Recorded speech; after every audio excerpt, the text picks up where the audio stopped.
Letošnja konferenca Združenja za inženiring je namenjena problematiki oživitve investicijskega cikla v Sloveniji, o oživitvi gospodarstva in seveda posredno tudi o oživitvi in uspešnem delovanju inženiringov v Sloveniji.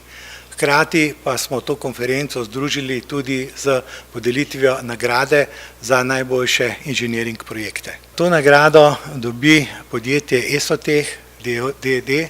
iz Velenja, in sicer za projekt Contiliv, ki so ga izvedli v tovarni Acroni v Jesenicah.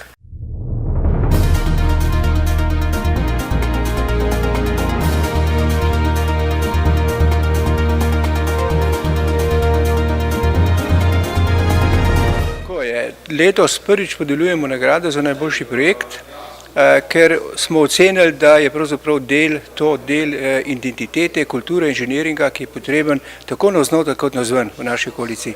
Gre za to, da je inženiring merilnik ali pa kazalnik tehnološke moči slovenskega gospodarstva. Projekti, ki jih delamo znotraj države ali pa izven države, seveda kažejo pravzaprav tudi to tehnološko moč, in zaradi tega se nam zdi, da je pomembno, da te stvari skomuniciramo, kot sem rekel, navznoter in navzven.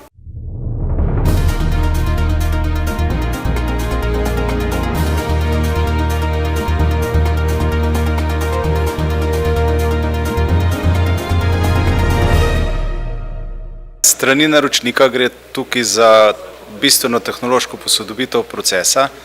Pomeni, da danes lahko delamo boljše izdelke z višjo dodano vrednostjo, bolj zahtevne izdelke, tako da tudi na račun tega projekta smo začeli proizvajati določena jekla, ki jih izdelujemo edini v svetu, ravno zaradi vgrajene opreme.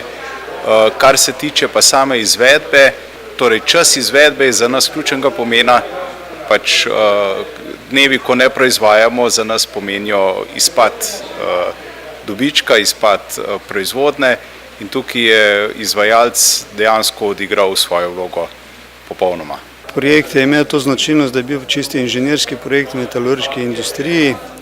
Gre za novo napravo na obstoječem postrojenju za kontinuirano vlivanje jekel z vsemi pripadajočimi podprojekti, tako z hladilnim sistemom, z energetskim napajanjem, sistemom vodenja in pa pravzaprav celovitim inženirskimi rešitvami.